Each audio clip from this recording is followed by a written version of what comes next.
యాకోబు పత్రిక 3:13-18 మీలో జ్ఞాన వివేకములు గలవాడెవడు, వాడు జ్ఞానముతో కూడిన సాత్వికము గలవాడై తన యోగ్య ప్రవర్తన వలన తన క్రియలను కనపరచవలెను. అయితే మీ హృదయములలో సహింపనలవి కాని మత్సరమును వివాదమును ఉంచుకొనిన వారైతే అతిశయపడవద్దు, సత్యమునకు విరోధముగా అబద్ధమాడవద్దు.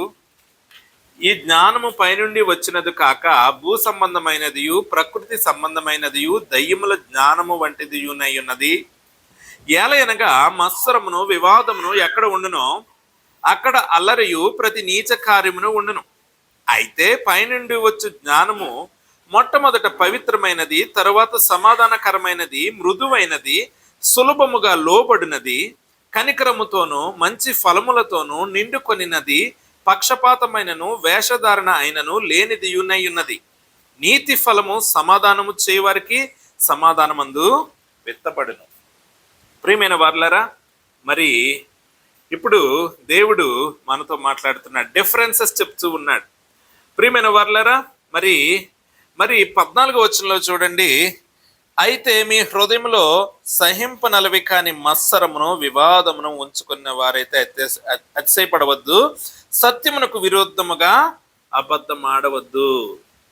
ప్రియమైన వారలారా, సత్యమునకు విరుద్ధముగా అబద్ధమాడవద్దు, మోసగించొద్దు. సత్యమునకు విరుద్ధంగా అబద్ధం ఎప్పుడు ఆడతాం? సత్యం ఏంటో తెలుసు, మరి ఎందుకు అబద్ధం ఆడతాం అంటే సెల్ఫిష్ యాంబిషన్స్, స్వార్థపూరితమైన యాంబిషన్స్ మనం పెట్టుకున్నప్పుడు, గోల్స్ మనం పెట్టుకున్నప్పుడు, సాధించాలని తపన చెందుతున్నప్పుడు స్వార్థపూరితంగా, అప్పుడు సత్యమునకు విరుద్ధంగా మనం ఏం చేస్తామో అబద్ధము మాట్లాడుతూ ఉంటాం. ప్రియమైన వారలారా, ఇది ఎక్కువగా మనం రాజకీయ నాయకుల్లో చూస్తూ ఉంటాం. వాళ్ళు ఎన్నికల్లో గెలవడానికి ఏం చేస్తారు? అవసరమైతే వారికి సాధ్యం కాని హామీలు కూడా ఇస్తూ ఉంటారు.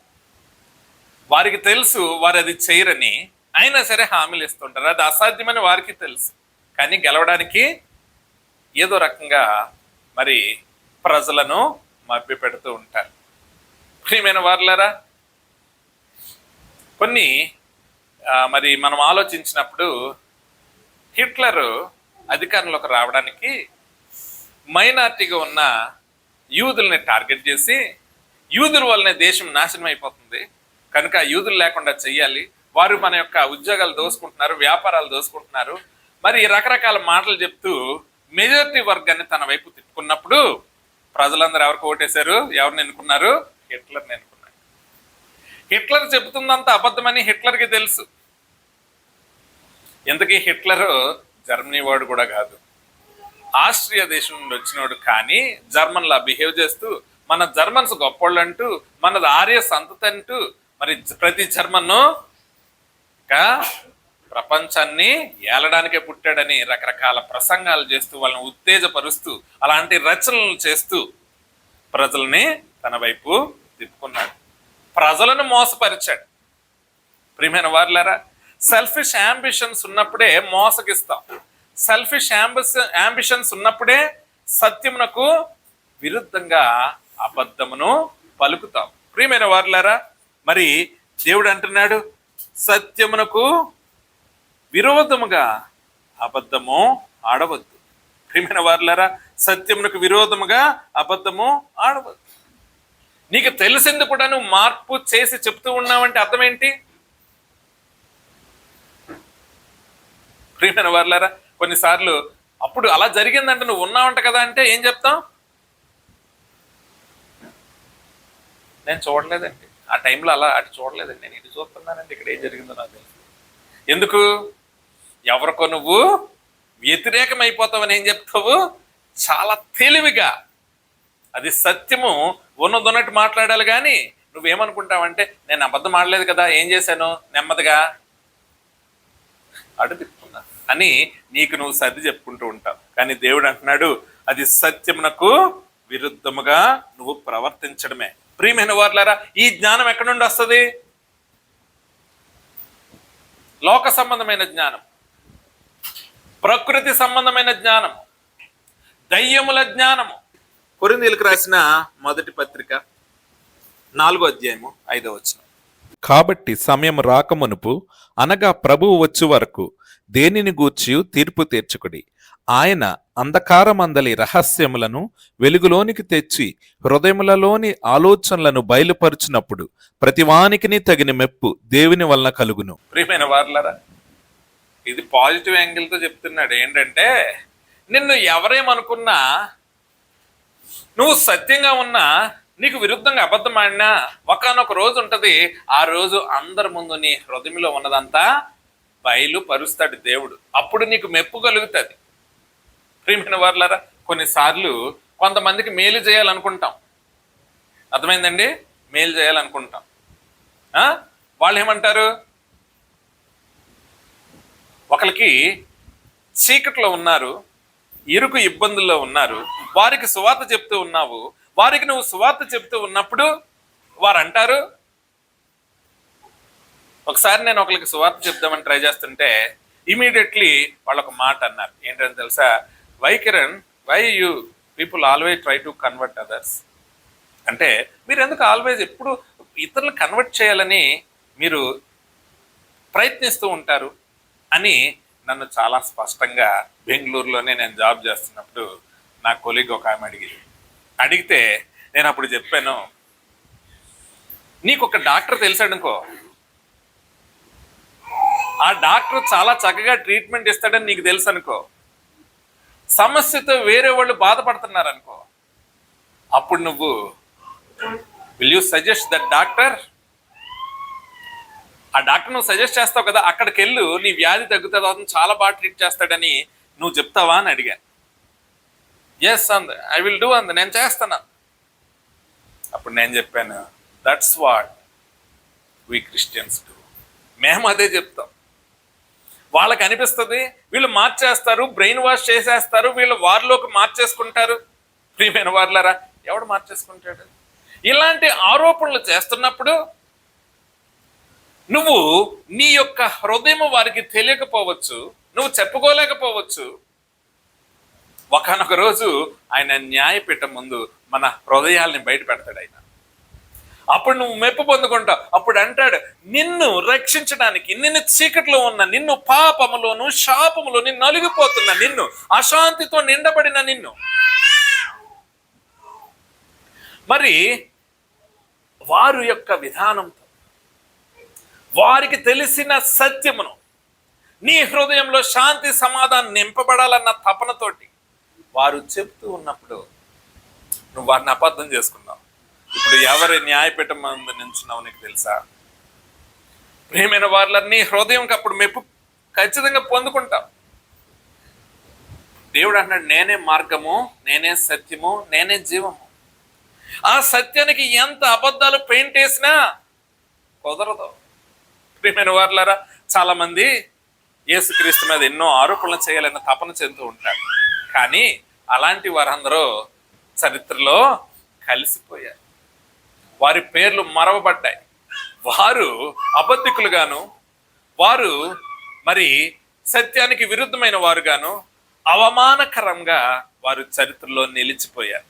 ప్రియమైన వారులారా, నీవు సత్యంకు కోసం ప్రయత్నిస్తున్నప్పుడు, సత్యము చెప్పాలని ప్రయత్నిస్తున్నప్పుడు, సత్యవంతుడుగా నువ్వు నిలబడాలని ప్రయత్నిస్తూ ఉన్నప్పుడు నీ మీద ఎవరైనా నిందలు వేయొచ్చేమో కానీ, ఆ సత్యానికి ప్రతిగా అబద్ధమును వారు కల్పించుకోవచ్చేమో కానీ నువ్వు కంగారు పడాల్సిన పని లేదు. ఒకనొక రోజు దేవుడు అందరి ముందు నీ యొక్క హృదయాన్ని బయట పెట్టిస్తాడు. ప్రియమైన వారులారా, అదేవిధంగా మరి దేవుణ్ణి అనుసరించే వారి, ఆ జ్ఞానముతో నింపబడేవారు ప్రియమైన వారులారా ఎటువంటి విధానాలు కలిగి ఉంటారు? ప్రియమైన వారులారా, ఈ లోకంలో ఉన్న ఏ తత్వజ్ఞానం, ఈ లోకంలో ఉన్న ఏ ఫిలాసఫీస్, థియాలజీస్ దేవుని ఆత్మతో లేకపోతే దేవుని జ్ఞానముతో నింపబడ్డ వారికి అవి ఏవి వాటిని అనుసరించినట్లుండదు. ఈ లోక జ్ఞానము, ఈ దయ్యముల జ్ఞానము, మనుష్య జ్ఞానము, ప్రకృతి సంబంధమైన జ్ఞానానికి, దేవుని జ్ఞానానికి పరస్పర విరుద్ధమైన మార్గాలు కలిగి ఉంటాయి. ప్రియమైన వర్లారా, మరి అసలు దేవుని జ్ఞానముతో నింపబడడం అంటే ఎలా నింపబడతాం? మొట్టమొదట దేవుని జ్ఞానముతో నువ్వు నింపబడడానికి మొదటి స్టెప్ ఏంటో తెలుసా?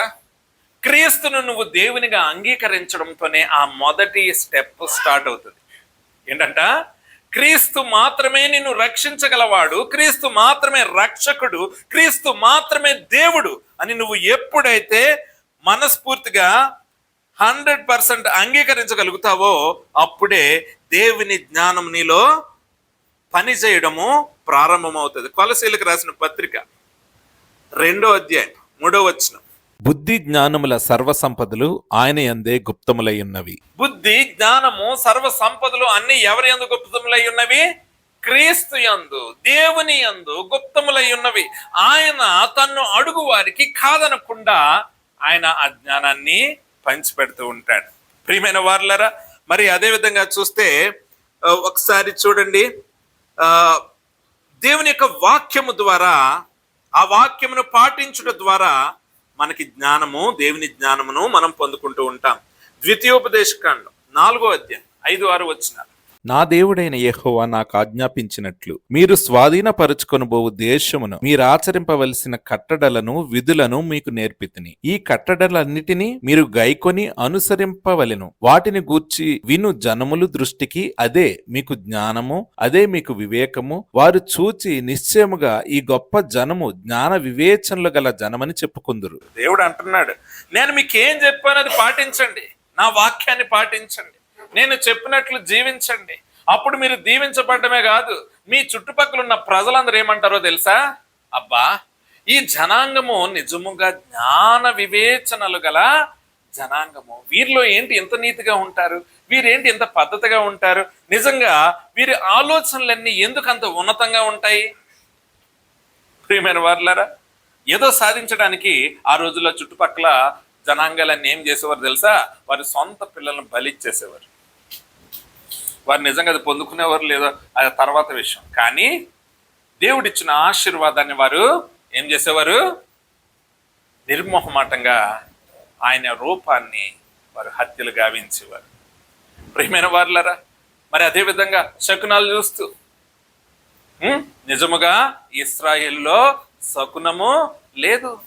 దురాత్మల్ని అనుసరించి, దురాత్మల్ని ఫాలో అయ్యి, దురాత్మల జ్ఞానాన్ని కొరకు తప్పించే మనుషులు ఇశ్రాయేల్లో లేరు. మరి దేవుడు అంటున్నాడు, నా వాక్యమును మీరు పాటిస్తే మీరు జ్ఞాన వివేచనలు గలవారవుతారు. ప్రియమైన వారులారా, అదే విధంగా మరి చూడండి, తిమోతికి రాసిన 2వ పత్రిక 3వ అధ్యాయము 15వ వచనము. నీవు నేర్చుకొని రూఢి అని తెలుసుకొన్నవి ఎవరి వలన నేర్చుకుంటివో ఆ సంగతి తెలుసుకొని వాటి యందు నిలకడగా ఉండుము. నువ్వు జ్ఞానమును పొందుకోవడానికి క్రీస్తుని అంగీకరించే, మరి క్రీస్తు గురించి చెప్పే లేఖనములను నువ్వు నేర్చుకున్నావు. అవి రూఢి అని నువ్వు నమ్మేవు, అది కరెక్ట్ అని నువ్వు నమ్మేవు కదా. ఆ యొక్క లేఖనముల ద్వారా కాబట్టే కదా నీకు క్రీస్తును గూర్చిన జ్ఞానము అనుగ్రహించబడింది. ప్రియమైన వారులారా, వాక్యము ద్వారా పరలోక సంబంధమైన జ్ఞానమును నువ్వు పొందుకోగలుగుతావు. అదేవిధంగా ప్రియమైన వారులారా, మరి చూడండి, దేవుని యొక్క జ్ఞానానికి, యొక్క ప్రకృతి సంబంధమైన జ్ఞానానికి ఎక్కడా పోలిక ఉండదు. ఎందుకంటే ఈ ప్రకృతి సంబంధమైన జ్ఞానము విజయము సాధించగలమని తాత్కాలికంగా నీకు విజయాన్ని అందించొచ్చేమో కానీ ఆ యొక్క విజయము పరిపూర్ణమైన విజయము కాదు. ఆ జ్ఞానము పరిపూర్ణమైన జ్ఞానము కాదు. ఆ జ్ఞానం వల్ల నీకు శాంతి సమాధానం రాదు. ఆ జ్ఞానం వల్ల నీకు మెప్పు కలగదు. చివరికి నీ యొక్క పేరు ఏమవుతుంది? చెడ్డ పేరుగా మిగిలిపోతుంది.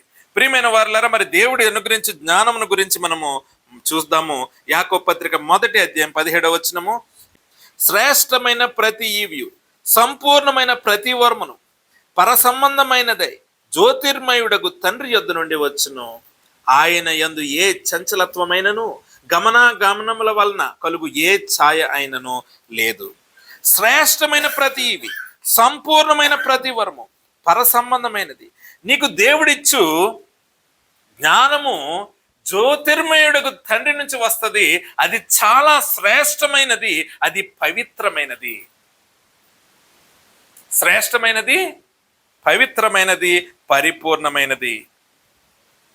అందులో లోపం లేదు, దానికి ఇంకా యాడ్ చేయాల్సిన అవసరం లేదు. ప్రియమైన వారులారా, దేవుడి నీకు అనుగ్రహించు పరలోక సంబంధమైన జ్ఞానము ఆ విధంగా ఉంటది. ప్రియమైన వారులారా, అదే విధంగా మన యొక్క దేవుడు ఎక్కడి నుంచి వచ్చాడు? పై నుంచి వచ్చాడు. యేసుక్రీస్తు ఎక్కడి నుంచి వచ్చాడమ్మా? పై నుంచి వచ్చాడు కదా. నికోదేము ఏమంటాడు? నువ్వు దేవుని యొద్ద నుండి వచ్చావు, నువ్వు పైనుండి వచ్చావని నాకు తెలుసు, అందుకనే నీ యొక్క మాటలు, నీ యొక్క క్రియలను బట్టి నేను గమనించగలుగుతున్నాను అంటాడు. ప్రియమైన వారులారా, అదే విధంగా మన యొక్క ఇల్లు ఎక్కడుంది? ఎక్కడుందమ్మా? ఎక్కడుంది? ధైర్యంగా స్పష్టంగా చెప్పండి. డౌట్గా చెప్తున్నారు. చెప్పారు అందరూ కరెక్టే. పరలోకంలో ఉంది. ఎందుకంటే యేసుక్రీస్తు వెళ్ళిపోతూ ఏమన్నాడు? మీకు స్థలములు సిద్ధపరచ వెళ్ళుచున్నాను, నా తండ్రి ఇంట అనేక నివాసములు కలవు. లేని ఎడల నేను మీతో చెప్తాను కదా. ప్రియమైన వారులారా, మన పౌరసత్వం ఎక్కడుంది? ఎక్కడుంది? పరలోకంలో ఉంది. నువ్వు పరలోక సంబంధివి, నీ ఇల్లు పరలోకంలో ఉంది. భూలోకంలో ధనము సంపాదించుకోవడానికి ప్రయాస పడొద్దు. అక్కడ దొంగలు ఉన్నారు, చిమ్మిటి కొట్టేస్తాయి. పరలోకంలో ధనమును సంపాదించుకోవడానికి ప్రయత్నించండి, అక్కడ దొంగలు ఉండరు, నీ ధనం ఎక్కడ పోదు. ప్రియమైన వారులారా, మనము అక్కడి వారము, మన దేవుడు అక్కడి వాడు, మన ఇల్లు అక్కడ ఉంది, మన పౌరసత్వం అక్కడ ఉంది. మనము ఏ జ్ఞానం చేత నడిపించబడాలి? ఏ జ్ఞానం చేత నడిపించబడాలి? ఎస్. కానీ నిజముగా మనం దేవుని ఆత్మ చేత నడిపింపబడుతున్నామా లేదా అన్నది మనము అబ్జర్వ్ చేసుకోవాలి. మనము లోక సంబంధమైన జ్ఞానం చేత నడిపించబడితే పోయిన వారం చెప్పుకున్న ఆ యొక్క కాంటెస్ట్లన్నీ మనలో ఉన్నాయేమో మనము గ్రహించుకోవాలి. మనం మాట్లాడుకున్నాం కదా, ఏంటంట?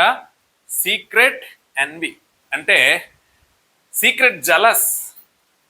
పైకి నవ్వుతూ ఉంటావు, మనసులో ఏమైపోతుంటావు? ఏమైపోతూ ఉంటావు? రగిలిపోతూ ఉంటావు.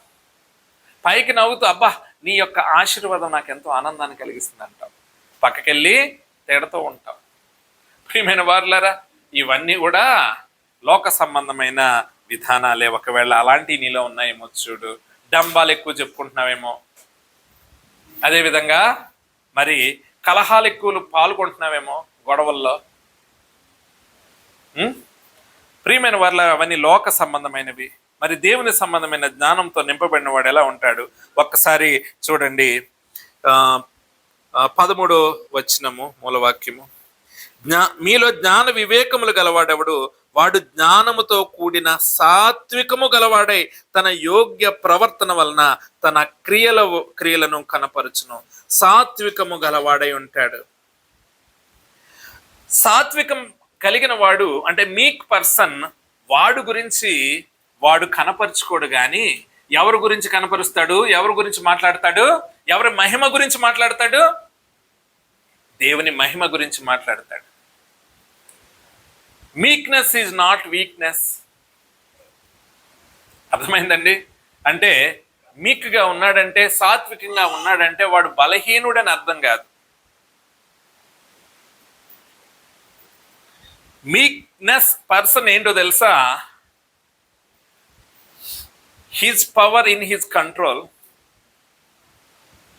He no his power and he knows when he wants to use. ఎప్పుడు దాన్ని వాడాలో తెలుసుకొని అప్పుడు వాడే సాత్వికుడు. అర్థమైందండి? సాత్వికం అంటే ఏంటి? నీలో ఏమీ లేదు, నిన్ను కొడతే పడ్డావు, ఎందుకంటే కొడుతున్నవాడు మంచి బలవంతుడు కాబట్టి పడ్డావు. నేను సాత్వికుడు అంటే అవదు. అర్థమైందండి? ఒకవేళ నీలో బలం ఉన్నను,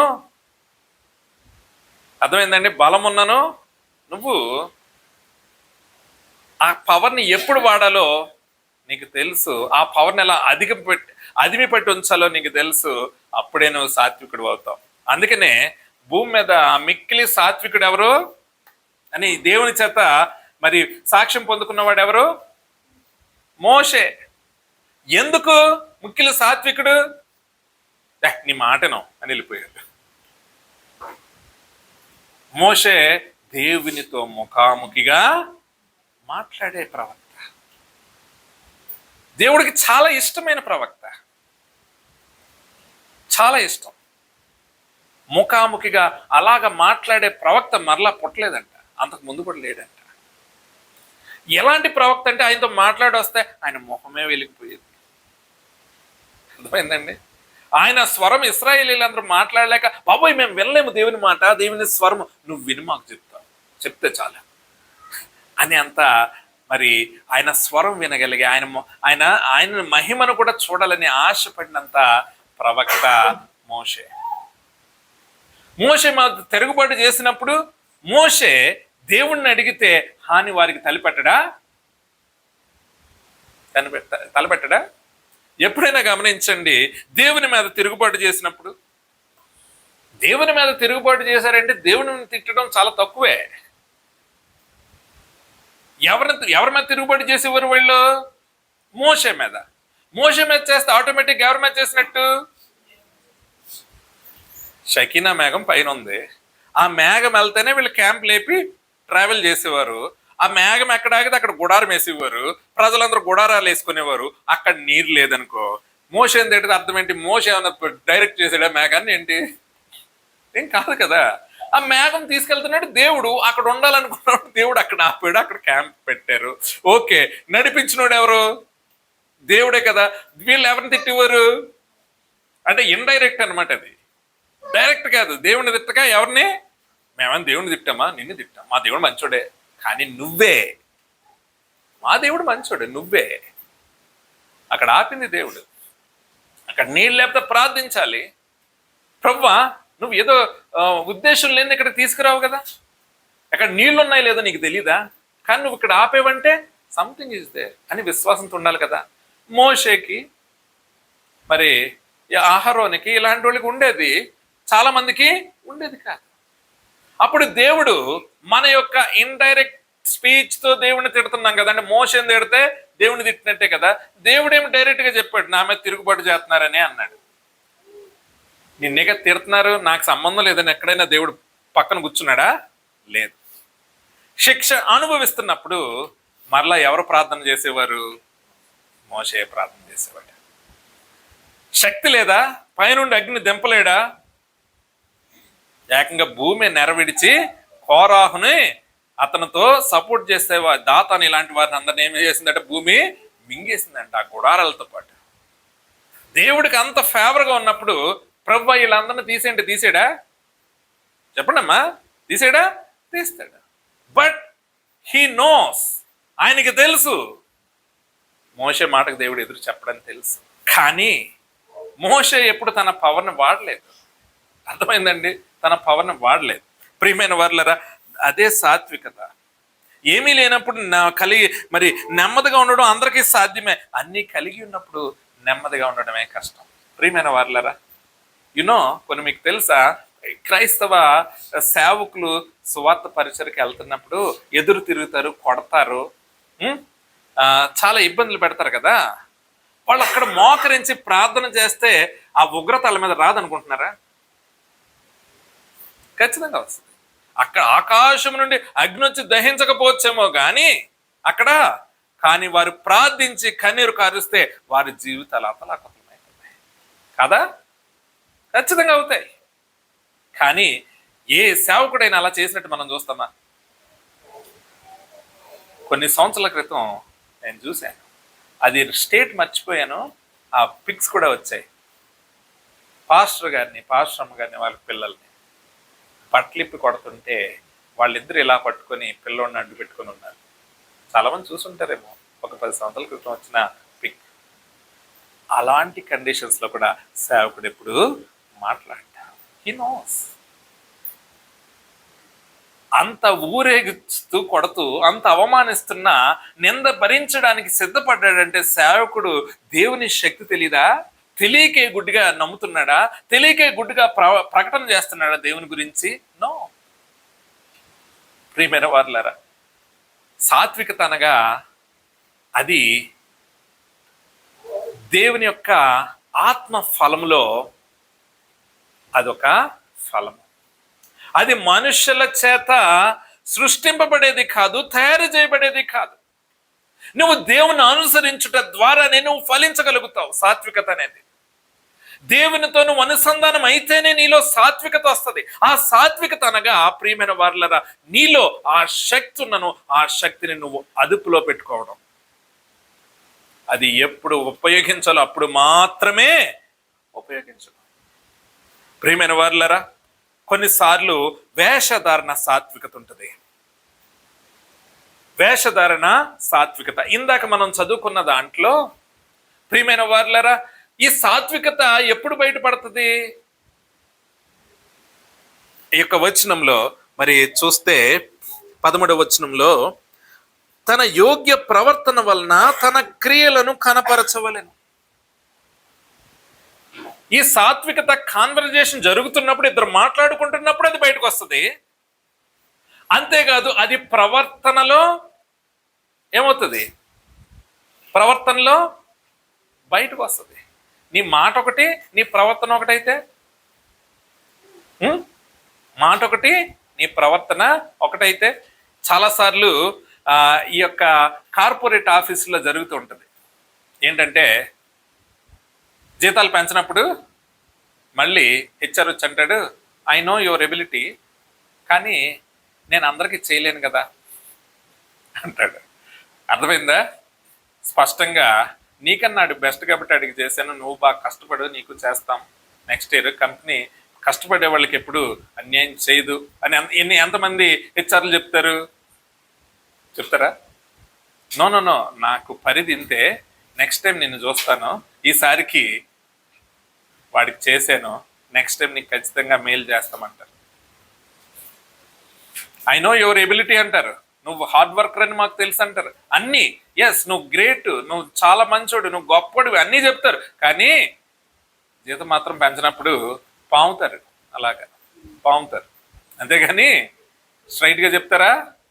అంటే మాటకి ప్రవర్తనకి ఎక్కడన్నా పొంతనుందా? ప్రియమైన వారులారా, మాటకి ప్రవర్తనకి పొంతనుందా?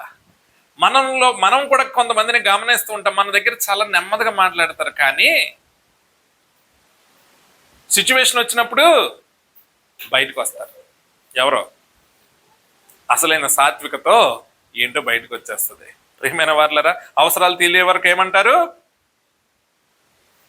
అన్నా, అంకుల్, ఏమన్నా అనుకోండి, పాస్టర్ గారు, కొన్ని సంఘంగానే కాదండి, బయటన్నా చూసుకోండి, ఎవరన్నా sir sir sir sir sir sir మీరు చాలా మంచి హ్యూమన్ బీయింగ్ సార్, మీరు ఎంత మంచోళ్ళు సార్. ఉద్యోగం మానేసి ఇంకో ఉద్యోగానికి వెళ్ళాడు అనుకోండి, ఎదురైనా పట్టించుకుంటాడా?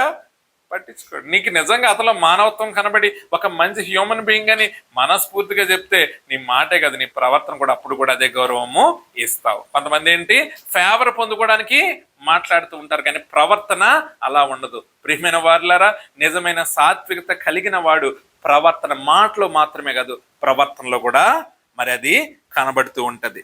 ప్రియమైన వారులారా, అదే విధంగా చూడండి, attitude and actions go together. Attitude and actions అనగా ప్రియమైన వారులారా, నీ వైఖరి, నీ ధోరణి మరియు నువ్వు చేస్తున్న పనులు రెండు ఒకేలాగా ఉంటాయి. నువ్వు చూపించే యాటిట్యూడ్ ఒకలాగా ఉంటుంది, కానీ నువ్వు చేసే పనులు వేరేగా ఉంటాయి. చూడండి, కొంతమంది అంటుంటారు కదా, ఒక సామెత అంటారు ఏంటంట, జోలపాడి ఏదో చేస్తారంట, ఆయన ఎత్తు కూడా ఇష్టం లేదు, అప్పుడు ఏం చేస్తారు? యాటిట్యూడ్, అయ్యో బాబు కన్నా అని ఎత్తుకుంటారు. మళ్ళీ తిరిగి ఇచ్చేయాలి కదా, తల్లి ఎప్పుడు తీసుకుంటుంది?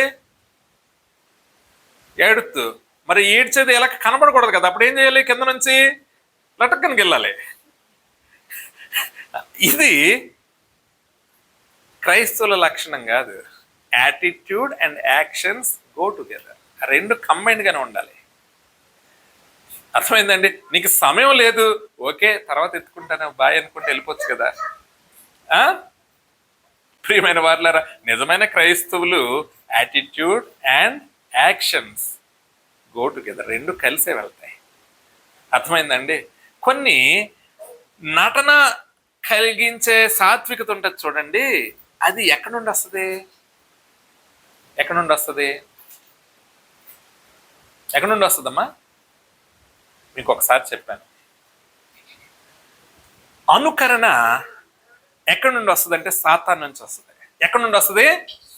అనుకరణ ఎక్కడి నుండి వస్తుంది? గోధుమలు ఉంటాడు, ఏం చల్లుతాడు? Counter fit. రెండు ఎదుగుతున్నప్పుడు ఇంచుమించు ఒకేలాగా ఉంటాయి. కౌంటర్ ఫిట్ చేసేవాడు సాతాను. ఒకవేళ నీలో లేని సాత్వికతను నువ్వు చూపిస్తున్నావంటే అది వేషధారణ. ప్రియమైన వార్లరా, ఈ కౌంటర్ ఫిట్ వస్తుంది ఎక్కడి నుంచో తెలుసా? దయ్యముల జ్ఞానం నుండి నీకు వస్తుంది. వాడు ఎప్పుడు దేవుడికి కౌంటర్ ఫిట్టే. అర్థమైందండి? ఎప్పుడు దేవుడికి కౌంటర్ ఫిట్ చేయాలని చూస్తాడు. దేవుడు ఎవరు? ట్రైయూన్ గాడ్, త్రిత్వమై ఉన్న దేవుడు, తండ్రి కుమార పరిశుద్ధాత్ములుగా ఉంటారు. అదేవిధంగా అంత్యక్రీస్తు కూడా ఎలాగొస్తాడు? అంత్యక్రీస్తు ఎవరు? ఒకసారి ప్రకటన గ్రంథం చివరి నుంచి ఆ చివరి వరకు చెప్పుకున్నాం. అంత్యక్రీస్తు ఎవరిని పోలి నడుస్తాడు? ఎవరిని చూపిస్తాడు? యేసుక్రీస్తుని పోలి కనబడతాడు. వాడి దగ్గర ఉన్న అబద్ధ ప్రవక్త హోలీ స్పిరిట్ని చూపిస్తాడు. వాడికి తండ్రి సాటాన్. వాడు ఎప్పుడు దేవుడికి అనుకరణ చేయాలని చూస్తూ ఉంటాడు. ఒకవేళ నీలో లేనిది నువ్వు నటిస్తుంటే అది ఎక్కడి నుండి వచ్చిన జ్ఞానము నువ్వు గమనించు దయచేసి. దాని కొరకు ప్రాధేయపడు. ప్రభువా, నాకు ఇలాంటి జీవితం వద్దు. ఇవి కూడా తీర్పు దినమందు నీ హృదయాన్ని పరిచేస్తాడు అందరి ముందు. నువ్వు అనుకుంటున్నావేమో, నో, నేను బాగా నమ్మించానని నువ్వు అనుకుంటున్నావేమో. ప్రియమైన వారులారా, అందుకనే మనం నమ్మించాల్సిన పని లేదు. ఇవి నమ్మించాల్సిన కర్మ ఎవరికి ఉందో తెలుసా? ఎవరికి? లోక జ్ఞానం చేత నడిపింపబడే వాళ్ళకి, దయ్యముల జ్ఞానం చేత నడిపింపబడే వాళ్ళకి, ప్రకృతి సంబంధమైన జ్ఞానము కలిగిన వాళ్ళకి ఈ కర్మ ఉంది. కానీ క్రైస్తవుడికి లేదు. ఎందుకంటే క్రైస్తవుడు అవునంటే అవును, కాదంటే కాదు. ఇలాగే ఉండాలి. సాత్వికత ఎలా వస్తుంది? అది ఆత్మ ఫలము. నువ్వు అనుకుంటే రాదు, నువ్వు ప్రయత్నిస్తే రాదు, నువ్వు ట్రై చేస్తే రాదు. అది ఇన్బిల్ట్ గా రావాలంటే ఒకటే, నువ్వేం చేయాలి? దేవునితో అటాచ్ అవ్వాలి. ఎవడు నా యందు నిలిచి ఉంటాడో వాడే ఫలిస్తాడు. ఫలింపని ప్రతి కొమ్మ ఏమవుతుంది? నరకబడి అగ్నిలో వేయబడుతుంది. ఒకవేళ నువ్వు ఫలిస్తున్నావా? ఇన్ని సంవత్సరాలుగా నీ క్రైస్తవ జీవితంలో ఎంత బెటర్మెంట్ నువ్వు చూస్తున్నావు? బెటర్మెంట్ అంటే నీ బ్యాంక్ బ్యాలెన్స్ ఎంత పెరిగిందని నేను అనట్లేదు. నీ యొక్క ఆస్తులు ఎంత పెరిగాయని నేను అనట్లేదు. How you became like Christ. నువ్వు ఎంతవరకు క్రీస్తుని పోలి నడుచుకోగలుగుతున్నావు? ఆత్మ ఫలం నీలో ఉన్నదా? లేకపోతే కారణం నువ్వు దేవునికి అంటకట్టబడి లేకపోతున్నావు కదా. ప్రియమైన వారులారా, నువ్వు నిజంగా అంటకట్టబడి ఉన్నావా లేదా చెప్పండి. ఉపవాస ప్రార్థనలు జరుగుతున్నాయి, నీకు చాలా బిజీగా ఉన్నావు. ప్రాబ్లం ఏంటి? ఎవరితో గడపాలి? నువ్వు ఎవరితో గడుపుతున్నావు? ఇది దేవుడు నీకు ఇచ్చిన సమయం నువ్వు అనుకోలేకపోతున్నావా? అప్పుడు నువ్వు అంటకట్టబడినట్టేనా? దేవునికి సమయం అవ్వకుండా నువ్వు అంటకట్టబడి ఉన్నానని నువ్వు అలా అనుకుంటే అయిపోతుందా? అది నిన్ను నువ్వు మోసగించుకోవడమే కదా. దేవునికి సమయం అవ్వకుండా. ప్రియమైన వారులారా, ఓకే, నీకు అనారోగ్యం ఉంది, కాదనలేము. నీ పరిస్థితి బాగోలేదు, కాదనలేము. నీకు బాగుండి ముచ్చట్లు పెట్టుకుంటున్నావంటే నువ్వెవరికి ఎక్కువ వాల్యూ ఇస్తున్నావు? ఇంక ఇదే కొనసాగిస్తే రేపొద్దున్న దేవుడు నిన్ను అడగడా? ఆయన మీద నిందేసేయడానికి అవుతుందా? ప్రభువా, నువ్వు మార్చలేదు. ఆయన మార్చేది ఏంటి? ఆయన అవకాశాలు ఇస్తున్నాడు కదా ఆయనతో గడపడానికి. చాలాసార్లు చెప్పాను కదా, బాప్తిసం అనగా ములిగి బయటికి రాగానే అన్నీ మారిపోవు. ఏం మారిపోవు? అయ్యో, వీడి మీద పాపం ఉంది, ములిగిని వచ్చాను, అందు మారిపోయింది, స్నేహితుడా అనలేవు. అది ప్రపంచానికి నువ్వు ఇస్తున్న సాక్ష్యము, నేను ఇక నుంచి క్రీస్తు బిడ్డనని. నీలో మార్పు తీసుకొచ్చేది ఏంటో తెలుసా? వాక్యమే. వాక్యము నీ హృదయంలో వెళుతూ ఉండగా ఏంటి, ఇప్పుడు నేను అన్నాను, ఖచ్చితంగా హృదయాల్లో గుచ్చుకుందా? అందరికీ గుచ్చుకుంది. ఈ గుచ్చుకునేటట్టు చేసేవాడు ఎవరు? పరిశుద్ధాత్ముడు. ఆ గుచ్చుకుంటే అంటే నీ హృదయాన్ని తడితే నువ్వు ఓపెన్ చేసావు అనుకో, నువ్వు దేవుని మాటను విన్నట్టు. Still you are shutting. ఇంకా నువ్వు మూసుకుంటే దాని అర్థం ఏంటో తెలుసా? దేవుని మాటను పెడ చెవిన పెడుతున్నట్టు, అంతే కదా. ఇది నా సొంత మాటలా? దేవుని మాటలేవి. నువ్వు కఠినపరుచుకుంటూ అల్టిమేట్గా నువ్వు పొందుకునేది ఏంటి? నథింగ్ కదా. ప్రియమైన వారులారా, మనం కఠినపరుచుకుంటే దేవుని దగ్గర మనం ఏమీ చేయలేం. ప్రియమైన వారులారా, మరి కౌంటర్ ఫిట్ అవసరం లేదు. కౌంటర్ ఫిట్ లోకాధిపతిది, అనగా ఎవరిది? సాతానుది. అదేవిధంగా 17వ వచనం చూడండి ఒకసారి. అయితే పైనుండి వచ్చి జ్ఞానము మొట్టమొదట పవిత్రమైనది, తరువాత సమాధానకరమైనది. మొట్టమొదట ఏంటంట? పవిత్రమైనది.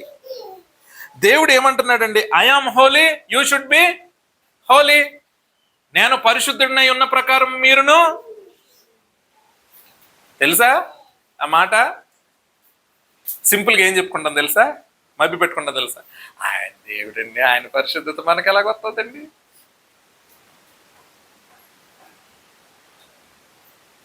ఇదేంటో తెలుసా? ఈ ఆలోచన, ఈ మాట ఏంటో తెలుసా? నిన్ను అడుగులు వేయకుండా సాతాను కల్పిస్తున్న ఒక లై, ఒక అబద్ధం. అవునా? ఈ దేవుడు పరిశుద్ధుడై ఉన్న ప్రకారం మనల్ని పరిశుద్ధుడై ఉన్నాడు. దేవుడే చెప్తుంటే ఉండొచ్చా? ఉండలేమా? దేవుడే చెప్తున్నాడు కదా. ఉండలేకపోతే దేవుడు చెప్తాడా? పౌలు ఏమంటున్నాడు? నేను క్రీస్తుని పోలి నడుచుకున్న ప్రకారం మీరును క్రీస్తుని పోలి నడుచుకోండి అంటున్నాడు కదా. అంటే ఏంటి అర్థము? వీకెన్ మనం చేయొచ్చు ఆయన సహాయం ద్వారా. మనలో ఆ తపన ఉండాలి. ప్రియమైన వారులారా, మనలో ఆ తపన ఉండాలి. కొరింథీయులకు రాసిన 2వ పత్రిక 11వ అధ్యాయం 3వ వచనం. సర్పము తన కుయుక్తి చేత హవ్వను మోసపరిచినట్లు మీ మనస్సులను చెరపబడి క్రీస్తు ఎడ్లనున్న సరళత నుండి పవిత్రత నుండి ఎట్లయినను తొలగిపోవునేమో అని భయపడుచున్నాను. ప్రియమైన వారులారా, సర్పము కుయుక్తి చేత కొన్ని మాటలు పలికింది. హవ్వ ఏమైపోయింది? దేవుని యొక్క సరళత నుంచి తప్పిపోయింది. శాపమును, దుఃఖమును తెచ్చుకుంది, మరణమును తెచ్చుకుంది. అంతేకాదు మన అందరికి ఇచ్చింది గిఫ్ట్గా. ప్రియమైన వారులారా, వాడేంటి జస్ట్ ఒక మాట అన్నాడే, మీరు చావనే చావరో. ఒక లై చెప్పాడు, మీరు చావనే చావరో. ఎంత ఫేవరబుల్గా మాట్లాడాడు. మీరు దేవుడు అంతటి అయిపోతాడంటే ఎవరికి బాధ అండి? ఎవరికి ఇబ్బంది? వీరి హృదయాలు వెంటనే, అరే దేవుడు ఈ యొక్క సృష్టి పైన మాకు అధికారం ఇచ్చాడు కదా, ఈ యొక్క సృష్టిలోని ప్రతి జీవికి మేమే పేరు పెట్టాం కదా, దేవుడు మమ్మల్ని ఎంతో ఉన్నతంగా ఉంచాడు కదా అన్న ఆలోచన పక్కన పెట్టి సర్పము కుయుక్తిలో వీరు పడిపోయారు. ప్రియమైన వారులారా, అదేవిధంగా క్రైస్తవులు కూడా దేవుని మహిమపరచడంలో ఆయన సరళత నుంచి తప్పించబడుతూ ఉంటారు. ఎలాగో తెలుసా? ఇక్కడేముందండి అసలు ఉపవాస ప్రార్థన అంటే ఇక్కడ కాదు. ఎక్కడో తెలుసా? పలానా ఊర్లో పలానా చర్చిలో జరుగుతుంది ఉపవాస ప్రార్థన. ప్రార్థన చేస్తూ ఉంటే అందరూ కన్నీరు కార్చేసి, లేకపోతే అక్కడ ప్రార్థన చేస్తూ ఉంటేనండి దేవుని ఆత్మ చేత నడిపింపబడతారంట. ఏమన్నా నువ్వే ఆత్మ చేత నింపబడి, ఆర్ యు ఫిక్స్డా? నువ్వు ఫిక్స్ అయిపోయావా దురాత్మ చేత నింపబడ్డావని? ఓకే, వచ్చి చూపించేయి సంఘానికి వచ్చేసి. ఈ యొక్క ఆలోచన ఎవడు కలిగిస్తాడు? ఎవరు కలిగిస్తాడు? అపవాది కలిగిస్తాడు. అంతే. అప్పుడేమంటావు? అబ్బాబా అవసరం లేదండి ఇక్కడికి. పోనీ అక్కడికి వెళ్తావు, రోజు వెళ్తావా? అక్కడికి వెళ్ళవు, ఇక్కడికి రావు. ఈ సరళత నుంచి నిన్ను తప్పిస్తున్నాడు ఎవడు? నువ్వు రాకపోవడానికి నీలో కలిగిస్తున్న ఆలోచనలేంటి? ఆ ఆలోచన నిజంగా సత్యమా కాదా అని నువ్వు ఒక్కసారి ఆలోచించుకో. అది న్యాయమేనా నువ్వు ఆలోచించుకో. నువ్వు ఏ ఆలోచనతో ఉన్నా అది ఎంతవరకు కరెక్టో నువ్వు ఆలోచించుకో. ప్రియమైన వారులారా, ఇది కేవలము ఉపవాస ప్రార్థన గురించి నేను అనట్లేదు. ఏదైనా నువ్వు చూసుకో, నువ్వు వాక్యం చదవడానికో, ప్రార్థన చేయడానికో, భక్తి చేయడానికో, లేకపోతే పాపం నుంచి వెనకాతలకి రావడానికో నీలో కలుగుతున్న ఆలోచనలు ఎక్కడి నుండి వస్తున్నాయి? ఒకవేళ నువ్వు భక్తిలో ఎదగకపోవడానికి రకరకాల ఆలోచనలు వస్తాయి. పక్క నుండి ఎవరో ఒకరు చెప్తుంటారు, వాడు సాతాను, ఒకనొకప్పుడు పాములో దూరేడు, ఇప్పుడు వాళ్ళు దూరేడు. అర్థమైందండి? యవనస్తులకు సహజంగా ఏం చెప్తారు? ఎయ్ ఆదివారం వెళ్దామా, ఎక్కడికి?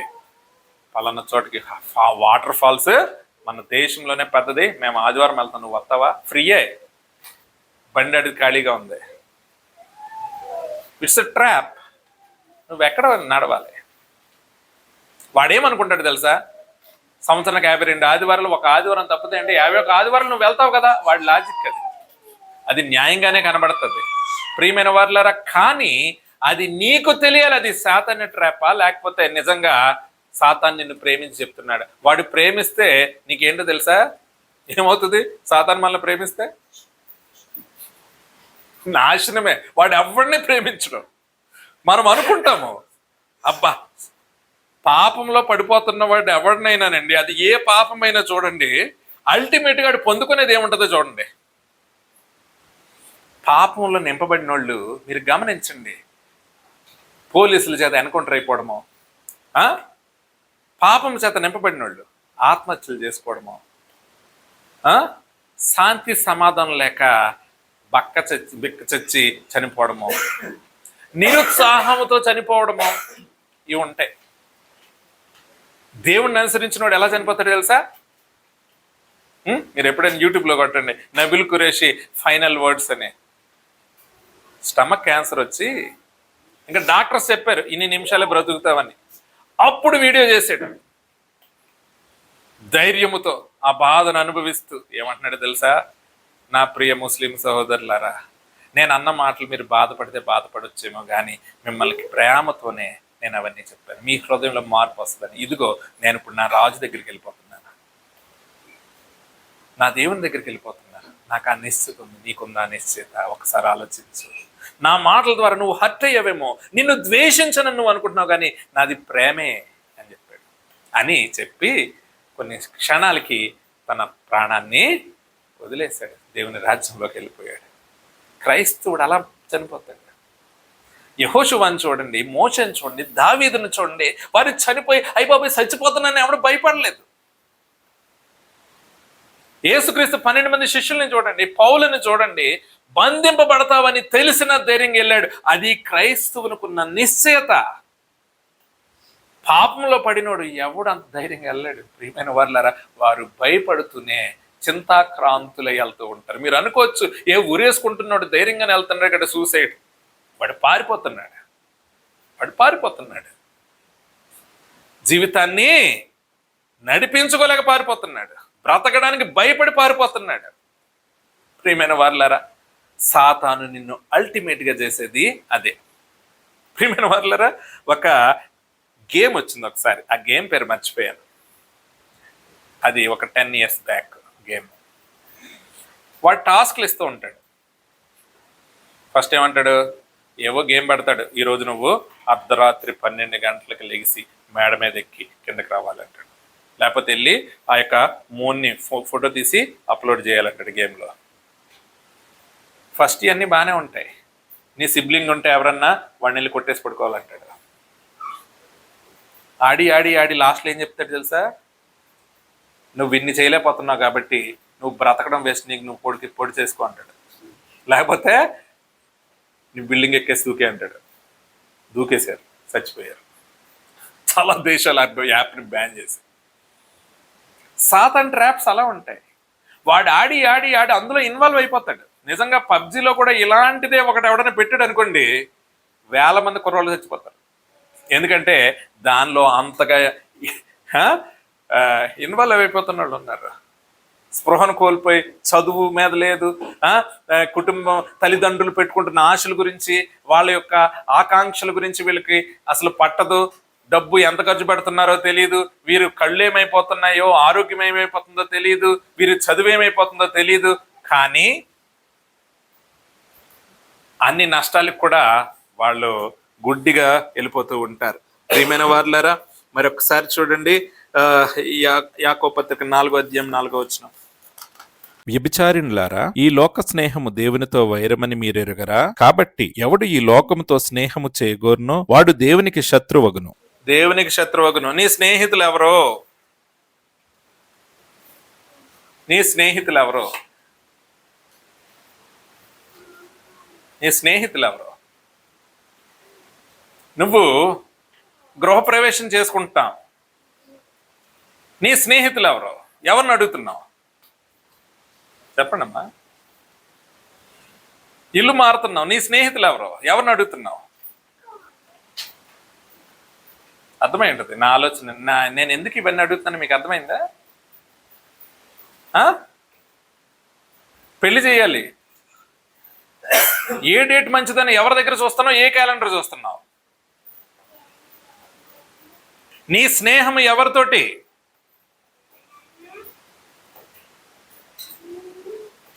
ఆచారాల కోసం ఎవరి దగ్గర పరుగులు పెడుతున్నావు?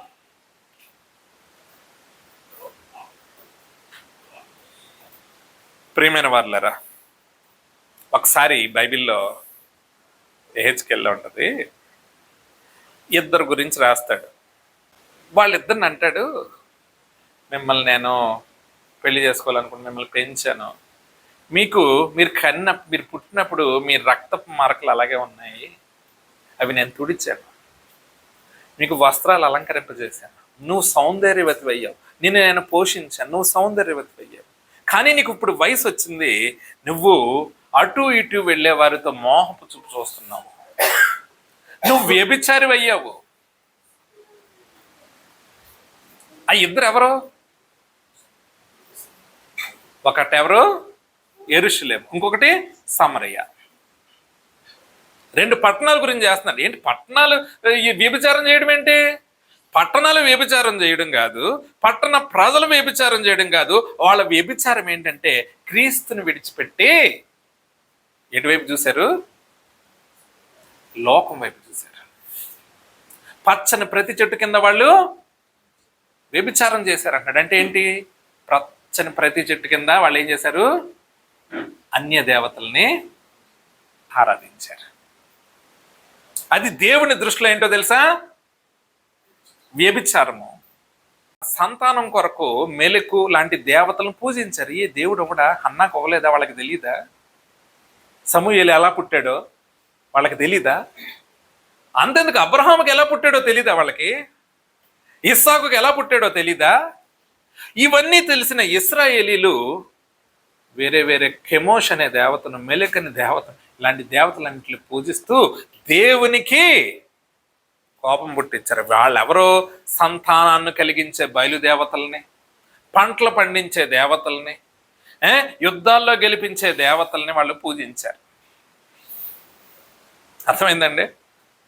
నువ్వు కూడా ఊరు వెళ్తున్నప్పుడు ఒకరిని ఎదురు రమ్మన్నావంటే నువ్వు దేవతను పూజించట్లేదు, కానీ నీ హృదయం అదే. ఎందుకంటే దేవుని యొక్క సర్వశక్తుడైన దేవుని యొద్ద నుండి నీ యొక్క మనసును ఎటు తిప్పుకున్నావు? మనుషుల మీద తిప్పుకున్నావు, ఫలాల మీద తిప్పుకున్నావు, ఎలా పెట్టుకున్నావు? ఫలాల మీద పెట్టుకున్నావు, ఎలా పెట్టుకున్నావు? అర్థమైందండి? పసుపు మీద పెట్టుకున్నావు. ఇంకా మీకు అన్నీ తెలుసు, అక్షంతలు అవ్వచ్చు, ఇంకన్నీ పెట్టుకోండి. దీనికి దానికి ఏం తేడా? మీకు ఎవరు ఇస్తున్నారు ఈ సలహాలు? ఈ లోక స్నేహము దేవునితో వైరమని మీకు తెలియదా? నా దగ్గర నాలాగా డ్యాన్స్, బయటికి వెళ్ళి వాళ్ళలాగా డ్యాన్స్ వేసేస్తే నేను ఇష్టపడతాను అనుకుంటున్నారా? నువ్వు వెచ్చగానన్నా ఉండు, చలిగానన్నా ఉండు, మధ్యలో ఉంటే నిన్ను ఉమ్మివేయ ఉద్దేశిస్తున్నాను, నాకు అసహ్యం పడుతుంది నిన్ను చూస్తుంటే అంటున్నాడు దేవుడు కదా. ప్రియమైన వారులారా, సేవకులు చెప్తుంటే నువ్వు ఏదైనా ఇంట్లో ఫంక్షన్ అయితే ఎలా చేయాలో ఎవరిని అడగాలి? ఎవరిని అడగాలి? ఎవరిని అడగాలి? సేవకుడిని అడగాలి కదా. నీకు తెలియకపోతే సేవకుడిని అడిగి చేస్తున్నావా, సొంతంగా చేస్తున్నావా? నీకెవరు సలహాలు ఇస్తున్నారు? అవన్నీ వాళ్ళు క్రైస్తవులేనండి, వాళ్ళ క్రైస్తవులే, కానీ వారి నామకార్థపు క్రైస్తవులు. వారిని ఎలా పోల్చుకోవచ్చో తెలుసా? నేను లోకం వైపు క్రీస్తు మహిమ నుండి వారిని యొక్క హృదయాన్ని తిప్పుతున్నారంటే వాళ్ళకి ఒక మంచి పేరు వచ్చింది. ఏం పేరు? ఇప్పుడు 4:4 యాకోబులో, ఈ లోక స్నేహము. అంతకుముందు ఒక మాట ఉంది, ఏంటి తెలుసా? ఏంటి? వ్యభిచారులారా, ఈ లోక స్నేహము దేవునితో వైరమని మీరు ఎరుగరా? కాబట్టి ఎవడు ఈ లోకముతో స్నేహము చేయగొరునో వాడు దేవునికి. నువ్వు దేవునికి మిత్రుడుగా ఉంటావా, శత్రువుగా ఉంటావా? అమ్మా, ఎలా ఉంటారు? మిత్రులుగా ఉంటారా, శత్రువులుగా ఉంటారా? మిత్రులుగా ఉంటారా, శత్రువులుగా ఉంటారా? శత్రువుగా ఉండి ఏమైనా సాధించగలుగుతామా దేవునికి? మన యాక్షన్స్ పవిత్రత కనబడాలి. అర్థమైందండి? ఆచార సంబంధమైన భక్తి కాదు, లోకాచారాలు కాదు. ఏం చూడాలి మనము? దేవుని చూడాలి. లేకపోతే దేవుడు ఏమని పిలుస్తున్నాడో మనకు అర్థమవుతుంది కదా. ప్రియమైన వారులారా, మరి ఈ లోక సంబంధమైన జ్ఞానము నిన్ను పాపం వైపు నడిపిస్తుంది, దేవుని జ్ఞానము నిన్ను పరిశుద్ధత వైపు నడిపిస్తుంది. ప్రియమైన వారులారా, అదేవిధంగా నెక్స్ట్ ఇందాకే వాడు చదువుకున్నాం 17 ఏంటమ్మా? అయితే పైనుండి వచ్చే జ్ఞానం మొట్టమొదట ఏంటి? పవిత్రమైనది, తరువాత సమాధానకరమైనది. ప్రియమైన వారులారా, దేవుని యొక్క జ్ఞానం కాకుండా మరి దేవునికి విరుద్ధంగా ఉండే వాళ్ళు ఏముంటుందో తెలుసా? సమాధానకరమైన జీవితం ఉండదు. కాంపిటీషన్ ఉంటుంది, రైవలరీ ఉంటుంది, వార్ ఉంటుంది. ఏంటంట? కాంపిటీషన్ అంటే పోరాటం ఉంటుంది, రైవలరీ అంటే శత్రుత్వం ఉంటుంది, వార్ అంటే యుద్ధము ఉంటుంది. ప్రియమైన వారులారా, మరి యాకోబు పత్రిక 4వ అధ్యాయం 1-2 చదువుకుందాం. మీలో యుద్ధములను పోరాటములను దేని నుండి కలుగుచున్నవి? మీ అవయములలో పోరాడు మీ భోగేచ్ఛల నుండియే కదా. మీరు ఆశించుచున్నారు గాని మీకు దొరుకుటలేదు. నరహత్య చేయుదురు, మత్సరపడుదురు గాని సంపాదించుకొనలేరు. పోట్లాడుదురు, యుద్ధము చేయుదురు గాని దేవుని అడగనందున మీకేమీ దొరకదు. మీలో యుద్ధాలు ఉన్నాయి, పోరాటాలు ఉన్నాయి. ప్రియమైన వారులారా, మరి చూడండి, మీరు ఏవేవో ఆశిస్తున్నారు కానీ మీరు పొందుకోలేకపోతున్నారు. ఇది ఎక్కడి నుండి వచ్చే జ్ఞానం ద్వారా ఉంటుంది. ఇది పోరాటాలు, యుద్ధాలు, శత్రుత్వాలు ఎక్కడి నుండి వస్తాయి? లోక సంబంధమైన జ్ఞానం నుండి. ప్రియమైన వారులారా, దేవుడి నుండి వచ్చే జ్ఞానం ఏమిస్తో తెలుసా? సమాధానకరముగా ఉంటుంది. సమాధానకరం ఎలాగా కనెక్ట్ అయి ఉంటుంది తెలుసా? హోలీనెస్, పవిత్రత, సమాధానము కలిపి ఉంటాయి. ఏంటంటామా? పవిత్రత, సమాధానం. అర్థమైందండి? నువ్వు పవిత్రత విషయంలో కాంప్రమైజ్ అయిపోయావు అనుకో, నీలో సమాధానం రాదు. అర్థమైందండి? పవిత్రత విషయంలో ఫర్ ఎగ్జాంపుల్ చెప్తాను చూడండి. ఒక వ్యక్తి చూడండి, సహజంగా చెడు వ్యసనాలు ఉన్నాయనుకోండి, ఇంట్లో వాళ్ళు ఏం చెప్తారు? సహజంగా భార్య పిల్లలు ఏం చెప్తారు? వద్దంటారు కదా, వద్దంటారు. ఏదో జరుగుతుంది, వద్దు వద్దు అన్నారు, వాళ్ళు బాధపడలేక ఓకే అన్నాం. తర్వాత రోజు మరలా నువ్వు ఆ చెడు అలవాటుతోనే ఇంటికి వచ్చావు అనుకో, ఇంట్లో సమాధానం ఉంటుందా? ఖచ్చితంగా పీస్ ఏమవుతుంది? డిస్టర్బ్ అవుతుంది. వాళ్ళేం తిరిగి తిట్టడం అవసరం లేదు, వాళ్ళ మొహం మార్చుకుని ఉంటే చాలు. హృదయంలో ఏముంటుంది? సమాధానం ఉంటుందా? ఉండదు. నా భార్య ఎలా ఉంది, నా బిడ్డలు ఏంటి ఎలా ఉన్నారు అనుకుంటారా? అనుకోరా? లేకపోతే ఇదే అబ్బాయి టైంకి రావట్లేదు, నైట్ ఎప్పుడో వస్తున్నాడు, తిడుతున్నా మారట్లేదు, రేపు నుంచి మమ్మీ డాడీ టైంకి వస్తాను అన్నాడు, కానీ మరలా 12 దాటింది అనుకోండి, సమాధానం ఉంటుందా? తిట్టడం అవసరంలే. తల్లిదండ్రులకే ఉండదు, ఆ అబ్బాయికి ఉండదు. అర్థమైందండి? పవిత్రత, సమాధానం రెండు ట్రావెల్ అవుతాయి ఎప్పుడు.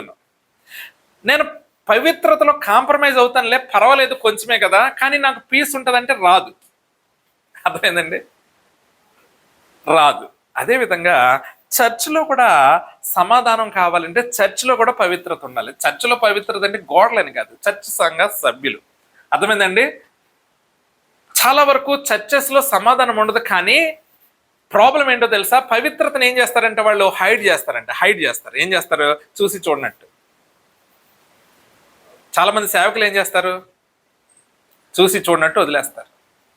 దానివల్ల అల్టిమేట్గా చర్చ్లో సమాధానము ఉండదు. ఉండదు. కుటుంబంలో అయినా అంతే, వ్యక్తిగతంగా అయినా అంతే, చర్చ్ అయినా అంతే. పవిత్రత, సమాధానము రెండు కలిపే ఉంటాయి. ఒకదాన్ని ఒకటి మనము విడదీసి చూడలేము. ప్రియమైన వారులారా, మరి చూడండి యెషయా గ్రంథము 32:17. నీతి సమాధానము కలుగుజేయి, నీతి వలన నిత్యమును నిమ్మళము నిబ్బరము కలుగును. అప్పుడు నా జనుల విశ్రమ స్థలమునందును ఆశ్రయ స్థానముల యందును సుఖకరమైన నివాసముల యందును నివసించదు. నిబ్బరము నిమ్మళం అంటే సమాధానము, ధైర్యము కలుగుతుంది.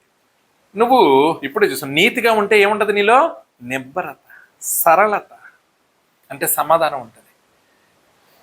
ప్రియమైన వారులారా, ఒకవేళ మీ ఇంట్లో సమాధానం కోల్పోవడానికి నీలో నీతి ఇబ్బంది ఏమో ఒకసారి ఆలోచించు. ఆ పవిత్రత ఇబ్బంది ఏమో దయచేసి మార్చుకో. నీ కుటుంబము దేవుని కుటుంబంగా ఉండాలి. నీవు పై సంబంధమైన వ్యక్తివి. నీ ఆస్తి అక్కడ ఉంది, నీ ఇల్లు అక్కడ ఉంది, నీ దేవుడు అక్కడ ఉన్నాడు, నీ స్నేహితుడు అక్కడ ఉన్నాడు.